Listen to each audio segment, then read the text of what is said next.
Hello everyone, Sandeep here. I welcome you all in this new lecture by economics and that is right to equality. जैसा कि आप सबको पता है ये 5 आर्टिकल्स हैं जिनको ग्रुप एक साथ किया गया है और उन सब को राइट टू इक्वालिटी उसमें रखा जाता है उन आर्टिकल्स को। तो चलिए बिना टाइम वेस्ट किए शुरू करते हैं। ये स्लाइड जो है ना ये क्विक ओवरव्यू है आर्टिकल 14 टू 18 के बारे में। ओके, जैसे आर्टिकल 14 के बारे में ओवरव्यू है कि equality before law article 14 and equal protection of the law, यानी कि लॉ के सामने इक्वल तो है ही, लेकिन लॉ जो है ना इक्वल सेटिंग के बारे में, इक्वल फुटिंग के बारे में कि सेम सिचुएशंस में दो लोग हैं या नहीं, उसको भी ध्यान में रखता है जब लॉ इक्वालिटी के बारे में बात करता है। ओके, यहां पे एक्सेप्शन नहीं है कि इक्वालिटी जो है ना सब पे एप्लीकेबल होगा। ये इक्वालिटी सब पे एप्लीकेबल होगा whether it be Indian citizens और फॉरेनर्स। ओके, यहां पे एक्सेप्शंस की हम बात करेंगे बाद में, वो अलग अलग हैं। जैसे वुमेन के लिए स्टेट अलग लॉ बना सकता है, चिल्ड्रन के लिए अलग लॉ बना सकता है उनकी बेहतरी के लिए, उनके एडवांसमेंट के लिए। SC STs के लिए एंड OBC के लिए स्टेट जो है ना वो लॉज बना सकता है, वो एक्सेप्शंस हैं। फिर उसके अगला आर्टिकल 15 है, इसका एग्जैक्ट वर्डिंग है the state shall not discriminate based only on religion, race, caste, sex and place of birth. उन 5 चीजों पे अगर मैं फोकस करूं तो सिर्फ उन बेसिस पे स्टेट डिस्क्रिमिनेट नहीं कर सकता। बाकी किसी भी फुटिंग पे, बाकी किसी भी सिचुएशन में स्टेट डिस्क्रिमिनेट कर सकता है। सिर्फ उन 5 चीजों में, उन 5 ग्राउंड्स पे, उन 5 प्रोहिबिटेड ग्राउंड्स में उस बारे में स्टेट डिस्क्रिमिनेट नहीं कर सकता। ओके, अदर सिचुएशंस में स्टेट डिस्क्रिमिनेट कर सकता है, इस आर्टिकल का यह मानना है। और इसमें भी एक्सेप्शंस फिर दिए गए हैं कि वुमेन के लिए, चिल्ड्रन के लिए, SC STs के लिए एंड OBCs के लिए स्टेट जो है ना लॉ बना सकता है उनकी बेहतरी के लिए, उनके सिचुएशन को ऑगमेंट करने के लिए और अच्छा बनाने के लिए। ओके, उसके बाद आर्टिकल 16 है which talks about job equality. यहां पे बेसिकली पब्लिक एम्प्लॉयमेंट के बारे में बात की गई है। पब्लिक एम्प्लॉयमेंट अगर मैं बात करूं आम बोलचाल की भाषा में, जिसको सरकारी नौकरी बोलते हैं, यानी state shall not discriminate in public employment, कि अगर कोई इंसान, कोई व्यक्ति, कोई महिला अगर पब्लिक जॉब के लिए, गवर्नमेंट जॉब के लिए अप्लाई करती है तो स्टेट शैल नॉट डिस्क्रिमिनेट। लेकिन यहां पर भी ना ये एक्सेप्शंस हैं कि SC STs के लिए, वुमेन के लिए, OBCs के लिए, ओके, ये गवर्नमेंट लॉ बना सकती है। फिर यही जो है ना 27% OBC कोटा, ये कॉन्सेप्ट फिर उसी वजह से आता है, उस एक्सेप्शन की वजह से आता है। ओके, फिर आर्टिकल 17 जो है it talks about banning untouchability in all it's forms. Okay, वैसे संविधान में अनटचेबिलिटी क्या है ये कहीं भी नहीं लिखा हुआ है। ओके, तो सुप्रीम कोर्ट ने अलग अलग सिचुएशंस में, अलग अलग केसेस में सुप्रीम कोर्ट ने बोला है कि untouchability is as it is practised since millennia. जिस भी फॉर्म में, जिस भी वे में अनटचेबिलिटी मतलब हमेशा से होता आया है, ठीक है, प्रैक्टिस होता आया है, उसको अनटचेबिलिटी मानेंगे, क्योंकि इस कॉन्सेप्ट का एक्सप्लेनेशन अपने कॉन्स्टिट्यूशन में नहीं है। ओके, तो ये बताना मैंने जरूरी समझा, क्योंकि कई बार पूछा जा चुका है कि अनटचेबिलिटी इसको एक्सप्लेन किया गया है क्या कॉन्स्टिट्यूशन में। जवाब है नहीं, इसमें कोई एक्सेप्शन नहीं है। यानी ये प्राइवेट इंडिविजुअल एंड स्टेट दोनों पे एप्लीकेबल होता है कि आप अनटचेबिलिटी प्रैक्टिस नहीं कर सकते हैं। फिर अगला आर्टिकल है no titles, the state shall not confer any titles. और उसमें आप अगर भारत की आजादी के पहले की हम बात करें तो जितने भी राजा महाराजा थे, वो शमशेर बहादुर, जंग बहादुर, राजा महाराजा, महाराजा धीराज, ऐसे अजीबोगरीब बहुत बड़े बड़े टाइटल्स लगाते थे अपने नाम के पहले, है ना। तो state shall not encourage that thing, इसका ये मानना है। लेकिन इसमें जो है ना सिर्फ हेरिडिटरी टाइटल्स के बारे में बात की गई है। तो यानी उनको पुरखों से जो टाइटल मिलता है राजा महाराजाओं को, जमींदारों को, वो टाइटल्स नहीं होंगे। लेकिन एकेडमिक टाइटल्स की अगर मैं बात करूं, जैसे डॉक्टर हो गया, जैसे CA हो गया, जैसे अगर कोई इंजीनियर है तो अपने नाम के आगे अगर वो इंजीनियर लगाता है तो वो अलाउड है। ओके, और दूसरे केस की अगर हम बात करें तो जब हम मिलिट्री की बात करते हैं तो मिलिट्री में जो डेजिग्नेशन होता है सीनियरिटी के बेसिस पे, कर्नल हो गया, लेफ्टिनेंट कर्नल हो गया, ब्रिगेडियर, ऐसे जितने भी टाइटल्स हैं उनको हम टाइटल अभी यहां पे बोल रहे हैं, वो भी यहां पे इस केस में उनको एक्सेप्ट नहीं किया जाएगा। यानी वो टाइटल्स गवर्नमेंट दे सकती है क्योंकि उनको उनकी डिस्टिंग्विश्ड सर्विस की वजह से वो टाइटल मिलता है। Okay, state is not promoting मतलब ऐसा टाइटल किसी और को ऐसे ही दे दिया, उनकी डिस्टिंग्विश्ड सर्विस की वजह से उनको वो टाइटल दिया जाता है। ओके, तो that is not to be considered in this case. आगे बढ़ते हैं, यहां से हम शुरू करते हैं। पहला आर्टिकल है अपने पास आर्टिकल 14, इक्वालिटी बिफोर लॉ। इसमें एक और कॉन्सेप्ट आता है, equal protection of the law. अब इक्वालिटी बिफोर लॉ जो है ना, ये निगेटिव कॉन्सेप्ट है, आपने कई बार सुना होगा अलग अलग यूट्यूब वीडियोस में। इक्वालिटी बिफोर लॉ अगर मैं इसकी बात करूं, निगेटिव कॉन्सेप्ट ऐसे है कि अगर कोई डिप्रेस्ड क्लास से है, ओके, मतलब SC ST या OBC वर्ग से है अगर कोई इंसान, और दूसरा अगर अपर कास्ट हिंदू है, तो वो दोनों सेम सिचुएशन में नहीं होंगे, राइट। उन दोनों की आर्थिक स्थिति या सामाजिक परिवेश में उनका जो भी स्वभाव रहा है या उनके परिवार ने जो भी सिचुएशंस झेले हैं वो सेम नहीं हो सकता। इसीलिए आप equality before the law exact same sense में वर्ड बाय वर्ड आप नहीं कर सकते। इसीलिए ये निगेटिव कॉन्सेप्ट है कि आप एक OBC को, एक SC या ST के बच्चे को और एक जनरल कास्ट के बच्चे को सेम ट्रीट नहीं करेंगे, ओके। इसीलिए ये एग्जैक्ट वर्डिंग फॉलो नहीं होता। वहां पे क्या फॉलो होता है, equal protection of the law, कि जो दो लोग सेम सिचुएशन में हैं, ओके, उनको सेम ट्रीट किया जाएगा। कि अगर SC कास्ट के दो बच्चे हैं तो उनको सिमिलर ट्रीटमेंट दिया जाएगा, अगर OBC के दो बच्चे हैं तो फिर उनको सिमिलर ट्रीटमेंट दिया जाएगा, अगर जनरल कैटेगरी के दो बच्चे हैं तो फिर उनको सिमिलर ट्रीटमेंट दिया जाएगा। वो कॉन्सेप्ट आता है इक्वल प्रोटेक्शन से, ओके। वो फिर पॉजिटिव कॉन्सेप्ट है अपने पास, ओके। फिर अगर मैं की पॉइंट्स की बात करूं तो this applies to all persons, okay, कि equal protection of the law and equality before law ये इंडियंस एंड फॉरेनर्स सबको प्राप्त है, सब पे एप्लीकेबल होता है। And can not be suspended even in emergency. इस पे फोकस करना है आपको कि इमरजेंसी के दौरान भी इस आर्टिकल को सस्पेंड नहीं किया जा सकता, ओके। उसके बाद अपने पास ये आर्टिकल है, ये पार्ट है, part of basic structure doctrine. ये जब हम बात करते हैं ना, तो आपको अगर याद होगा तो हमने केशवानंद भारती केस के बारे में बात की थी। 1973 का वो केस था जिसमें सुप्रीम कोर्ट ने बोला था कि parliament can amend fundamental rights, की पार्लियामेंट जो है ना फंडामेंटल राइट्स को बदलने के लिए, मौलिक अधिकारों को बदलने के लिए लॉ बना सकती है, ठीक है। उसमें 7:6 ये जजेस का बेंच बैठा था, तो 7 जजों ने बोला था, 7 न्यायाधीशों ने बोला था कि पार्लियामेंट अमेंड कर सकती है, और 6 जजेस ने बोला था कि पार्लियामेंट अमेंड नहीं कर सकती। तो आप यहां पे देख रहे हैं बहुत थिन मेजॉरिटी थी उस केस में, ओके। उसके पहले का एक केस आता अपने पास, गोलकनाथ केस, ये 1967 का है। ये जो अभी मैंने बात की थी केशवानंद भारती केस, उससे ये 6 साल पहले का केस है। तो गोलकनाथ केस में क्या था, आपने अगर मेरी पुरानी वीडियोस देखी होंगी तो आपको याद होगा, गोलकनाथ जो थे उनके और भी बहुत सारे भाई थे और इनके पास 500 एकड़ से ज्यादा जमीन थी पंजाब में, और पंजाब गवर्नमेंट ने लैंड सीलिंग एक्ट या जमींदारी उन्मूलन आंदोलन के तहत उनकी वो सारी जमीन जब्त कर ली थी।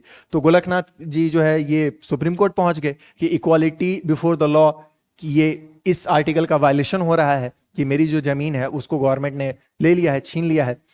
तो इस केस में ना सुप्रीम कोर्ट ने डिसाइड किया था 6:5, ये ना यहां पे 11 जजेस की बेंच बैठी थी। This is the second largest bench in Indian history, judicial history. यहां पे 11 जजेस की बेंच बैठी थी और उन्होंने बोला था कि parliament can not amend the fundamental rights, कि पार्लियामेंट जो है ना फंडामेंटल राइट्स को नहीं बदल सकते हैं, मौलिक अधिकारों में चेंजेस नहीं कर सकते हैं। क्यों? क्योंकि सुप्रीम कोर्ट का मानना था कि जब कभी भी आप कॉन्स्टिट्यूशनल अमेंडमेंट करते हैं, जब कभी भी आप संविधान संशोधन करते हैं, तो वो एक लॉ है, ओके। एंड आर्टिकल 13 में साफ साफ लिखा है कि पार्लियामेंट कोई भी ऐसा लॉ नहीं बना सकती जिससे आप फंडामेंटल राइट्स को हटा दें या फंडामेंटल राइट्स को आप अमेंड कर सकें, ऐसा कोई भी लॉ नहीं बना सकती है पार्लियामेंट। तो सुप्रीम कोर्ट का मानना था कि कॉन्स्टिट्यूशनल अमेंडमेंट, संविधान में जितने भी संशोधन होते हैं वो भी लॉ ही है, ओके। तो इस केस में सुप्रीम कोर्ट ने ऐसा माना था। इसीलिए 6 साल बाद जब जजेस की बेंच बैठी, और इसमें 11 जजेस बैठे थे, इसीलिए उससे ज्यादा जजेस की बेंच बैठनी थी। अगर इसको ओवरटर्न करना है, अगर इस फैसले के खिलाफ जाना है अगर, तो इससे ज्यादा जजेस की बेंच बैठेगी। इसीलिए 6 साल बाद जब केशवानंद भारती का केस आता है ना, तो सुप्रीम कोर्ट में फिर 13 जजेस की बेंच बैठती है और वो कहते हैं, वो फिर जजेस कहते हैं मेजॉरिटी 7:6 से कि पार्लियामेंट अमेंड कर सकती है, लेकिन बेसिक स्ट्रक्चर डॉक्ट्रिन को आपको हमेशा सम्मान करना होगा, आप उससे छेड़छाड़ नहीं कर सकते। फिर अलग अलग केसेस में सुप्रीम कोर्ट ने हमेशा बताया है कि ये चीजें बेसिक स्ट्रक्चर डॉक्ट्रिन का पार्ट हैं और ये चीज बेसिक स्ट्रक्चर डॉक्ट्रिन का पार्ट नहीं है, ओके। फिर अपने पास एक केस आता है ईपी रोयप्पा केस, ये 1974 का केस है। इसमें क्या हुआ था ना, ये जो भाई साहब हैं, ये जो ईपी रोयप्पा साहब हैं, ये जो है चीफ सेक्रेटरी थे तमिलनाडु स्टेट में। ओके, ये 1970s की बात है, 1971-72 की बात है, और केस फिर ये सुप्रीम कोर्ट गए थे। बात ये हुई थी कि तमिलनाडु गवर्नमेंट ने इनको डिमोट करके वाइस सेक्रेटरी किसी अलग डिपार्टमेंट में बनाया था। ओके, एंड इनको बोला गया था कि आप वहां पे ज्वाइन करिए। ये ऑलरेडी उस टाइम में सबसे सीनियर आईएएस ऑफिसर थे तमिलनाडु गवर्नमेंट में और चीफ सेक्रेटरी थे। ओके, और इनको डिमोट करके बेसिकली एक नया कैडर, एक नया डिपार्टमेंट बनाया गया और उसमें इनको भेजा गया, इनको बोला गया कि आप वहां पे ज्वाइन करिए। इसीलिए ये जो है ना, इन्होंने बोला कि मेरी कैडर के जितने भी लोग हैं जो मेरे साथ मतलब प्रमोशन पाके इस लेवल तक पहुंचे हैं, उनके साथ इक्वल फुटिंग में मुझे ट्रीट नहीं किया जा रहा है, इनका ऐसा मानना था। इसीलिए फिर ये सुप्रीम कोर्ट पहुंचते हैं। इसीलिए ये आर्टिकल भी ना, इक्वालिटी बिफोर लॉ, इसके अंतर्गत ये केस भी ट्राई किया गया था सुप्रीम कोर्ट में। ओके, उसके बाद हमारे पास अगला केस आता है इंदिरा सोहनी केस। 1992 का केस है ये, इसको मंडल केस भी बोलते हैं बेसिकली, जिसमें 27% रिजर्वेशन दिया गया था ओबीसीज को।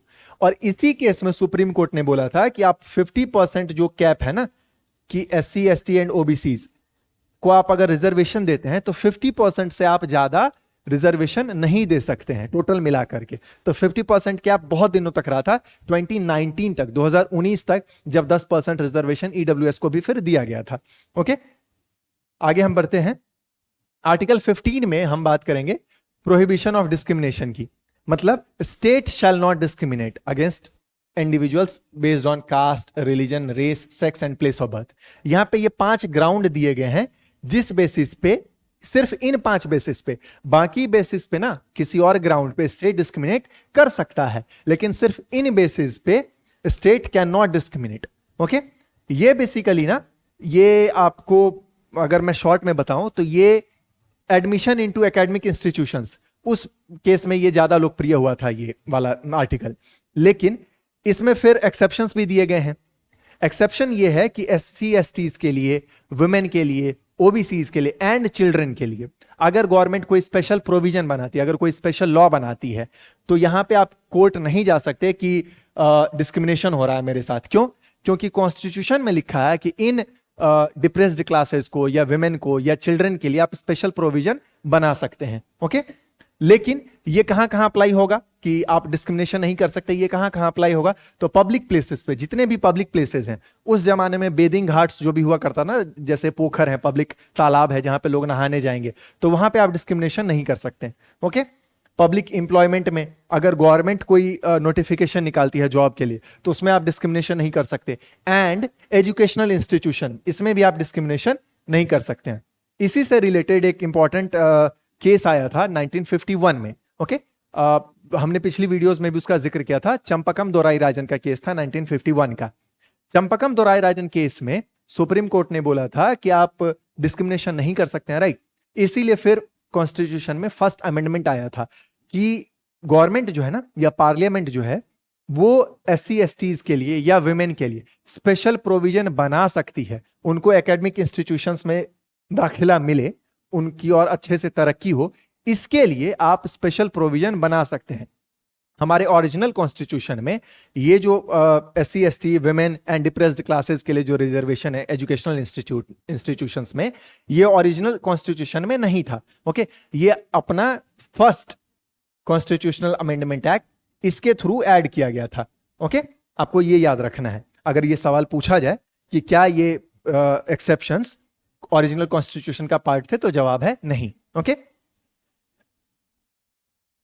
यहां पे फिर एक इंटरेस्टिंग पार्ट आता है कि आप पिछले आर्टिकल में आपने देखा था कि religion, race, caste, sex and place of birth, वो जो लास्ट 5th वाला पार्ट था ना, कि प्लेस ऑफ बर्थ, इस बेसिस पे आप डिस्क्रिमिनेट नहीं कर सकते हैं।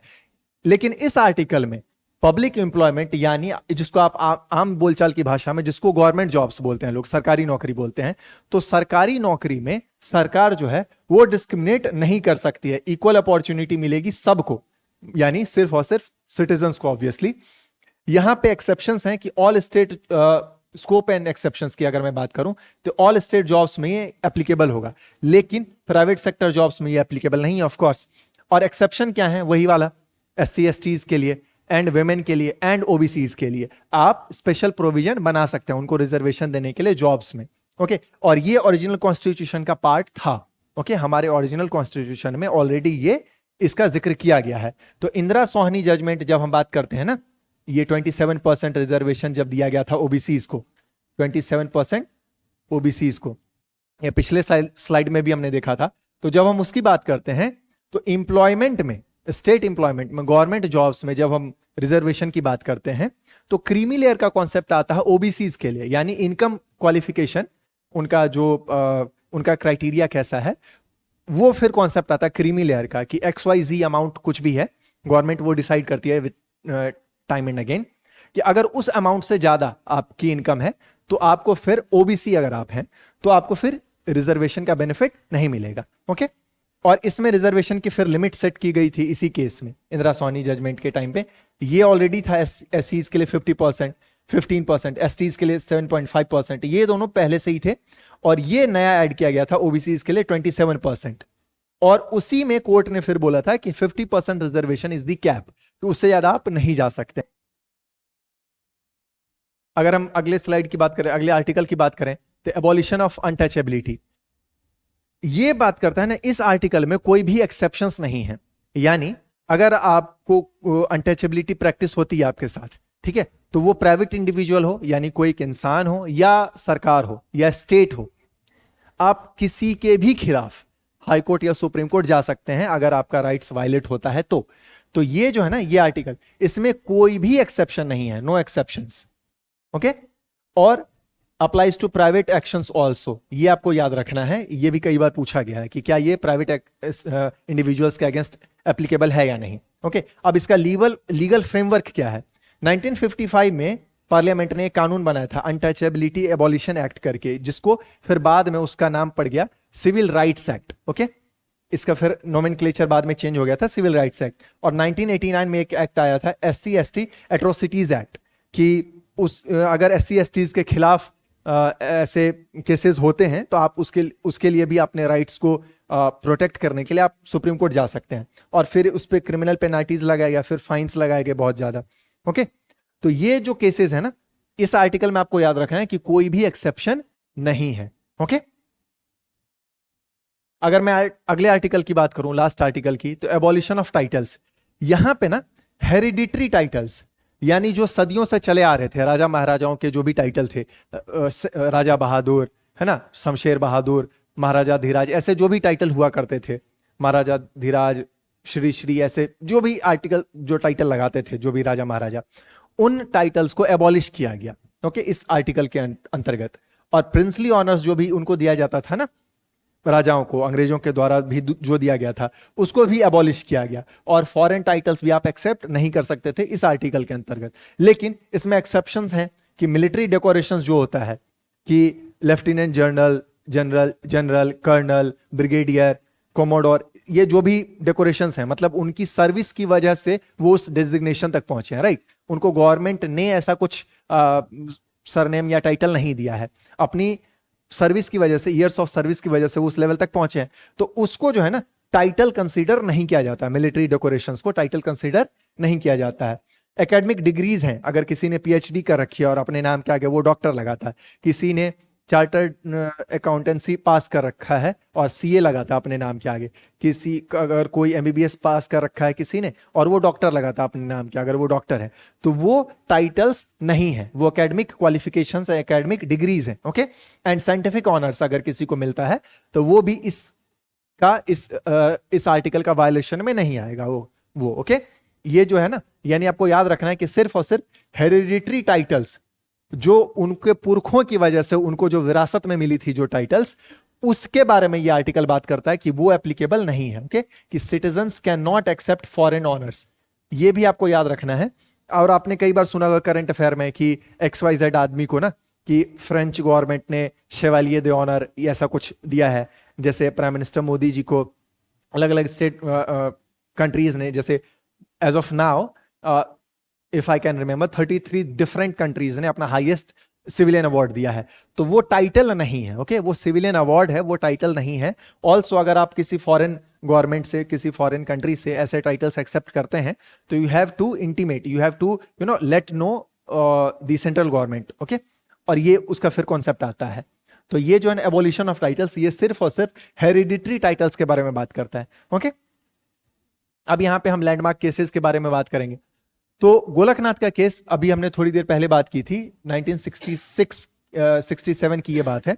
गोलकनाथ पंजाब के थे, 500 एकड़ जमीन थी इनके पास, और पंजाब लैंड सीलिंग एक्ट जब आया, ये एबॉलिशन ऑफ जमींदारी एक्ट जब वो कानून आया था, तो फिर इनकी जमीन पंजाब गवर्नमेंट ने जब्त कर ली थी। तो उस केस में ना सुप्रीम कोर्ट ने बोला था कि आर्टिकल 14 जो फंडामेंटल राइट है उसको आप वायलेट नहीं कर सकते हैं। सुप्रीम कोर्ट ने इनके हक में वो फैसला दिया था। ओके, उसके बाद अगला केस हम ये ऑलरेडी बात कर चुके हैं, ईपी रोयप्पा केस है। उसके पास फिर अपना इंदिरा सोहनी केस है। ये एक नया केस है जिसके बारे में हमने बात नहीं की थी पिछली स्लाइड्स में। नवतेज सिंह जोहर, ये केस था 2018 का, 2018 का। इस केस में ना एलजीबीटीक्यू ये जो कम्युनिटी है उनके राइट्स वायलेट होते हैं, उनके राइट्स इन्फ्रिंज होते हैं, और उनको कई बार इक्वालिटी लॉ की नजर में इक्वल फुटिंग उनको नहीं मिलता, इक्वालिटी के साथ ट्रीट नहीं किया जाता है। इसीलिए ये केस ये जनाब सुप्रीम कोर्ट पहुंचे थे, और वहां पे सुप्रीम कोर्ट का कहना था कि whatever there sexual orientation में भी, वो किसी भी वे में मानते हो, वो सिस जेंडर्ड हो, ट्रांसजेंडर्ड हो, या किसी भी XYZ किसी भी चीज में वो मानते हो, किसी भी स्पेक्ट्रम में हो, ओके, इक्वालिटी, उनका राइट टू इक्वालिटी जो है ना उसको आप वायलेट नहीं कर सकते हैं, वो फंडामेंटल राइट है। तो ये जो है ना LGBTQ का जो प्रोटेक्शन है, बेसिकली LGBTQ कम्युनिटी के राइट्स का जो प्रोटेक्शन है, इस केस से उसको एक आधिकारिक महत्व मिला, बेसिकली उसको एक लीगल बैकिंग मिला। ओके, फिर अगर हम इस स्लाइड पे आते हैं, क्विक रिवीजन, तो आर्टिकल 14 वर्सेस 15 की अगर हम बात करें तो ये फॉर्मल है और ये सब्सटेंटिव है। ये थोड़ा ज्यादा डिटेल में बात करता है आर्टिकल 15 कि किस किस बेसिस पे आप डिस्क्रिमिनेट कर सकते हैं और किस किस ग्राउंड पे आप डिस्क्रिमिनेट नहीं कर सकते हैं, जैसे religion, race, caste, sex and place of birth, उस बेसिस पे आप डिस्क्रिमिनेट नहीं कर सकते। ओके, आर्टिकल 14 जो है सबके लिए अवेलेबल है, और आर्टिकल 15 सबके लिए अवेलेबल नहीं है, सिर्फ इंडियन सिटीजन के लिए होगा ऑफकोर्स वो, ठीक है। एंड बोथ इन पार्ट 3, दोनों ही पार्ट 3 में है। और आर्टिकल 14 जो है ये बेसिक स्ट्रक्चर का पार्ट है, और आर्टिकल 15 का क्लॉज 4 जो है ये चंपकम दोराई राजन केस में ये फिर ऐड किया गया था ना कि वुमेन के लिए, SC/STs के लिए और OBCs के लिए गवर्नमेंट एक्सेप्शंस बना सकती है ना। तो ये वाला आपको याद रखना है। फिर आर्टिकल 16(4) में ये 50% मैक्स का ये डॉक्ट्रिन आया था, मतलब कॉन्स्टिट्यूशन में ऐसा नहीं लिखा है या उसको फिर बदला गया 2019 में जब EWS रिजर्वेशन की बात हुई थी ना, 10% रिजर्वेशन 2019 का जो इलेक्शन था उसके ठीक पहले, अगर आपको थोड़ा याद हो तो ये जो रिजर्वेशन दिया गया था उससे ऑलरेडी ये 60%, सॉरी 59.5 हो जाएगा ये एग्जैक्ट। ये रिजर्वेशन जो है ना 59.5% यहां तक पहुंच गया है, अगर मैं इसको भी इंक्लूड कर दूं तो ये वाला जो केस है ना 50% मैक्स, इसको तो ये ऑलरेडी ब्रीच कर चुका है। इसमें एक इंटरेस्टिंग केस है तमिलनाडु स्टेट का। तमिलनाडु में 69% रिजर्वेशन है SC/STs एंड OBCs के लिए। SCs के लिए 18%, 1% STs के लिए एंड 50% फॉर OBCs। तमिलनाडु में अगर मैं तमिलनाडु की बात करूं तो 18% SCs के लिए, 1% STs के लिए एंड 50% OBCs के लिए।